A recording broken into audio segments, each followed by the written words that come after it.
Mi no cumpli cu e último deseo nang di mi wela ku ela confiami ku ne. Ora mi wela tava na punto de morrer riba su cama na su casa. Nós tava nos dois só den camber. Ela pedi-me para me que carro para eu den bom de su caixa panha. Ela bisami den eka tin su testamento. Ela bisami soro pa e testamento llega camina e tinku llega pa sobra e no quepa e cas que da repartir den su dos yunan. Es decir, de mi mama y mi tío.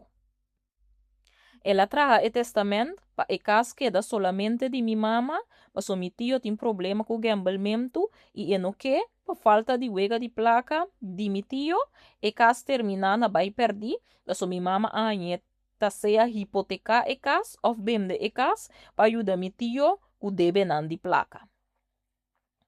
Mi abise kuta ok. Mi abusca e ka e mi ekue e ka vai mi cas kune.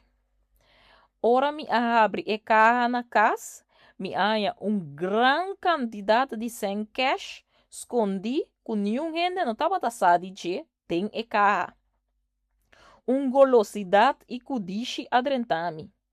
Mi acque e sem, e em vez de riba e testamento camina mi mestera ribe, mi a destruir e testamento. Mi a destruir, passo tem e testamento estava tabisa, tocante de e sem cash, com mi a queda com ne.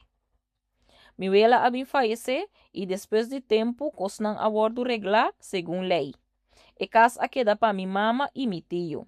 E pida senku mi wela tabatatin na banco tambe a queda repartir de nandos. Ami tin e sen cash e pon guardar na casa. For de mi a compra auto novo e mi apaga algum debe.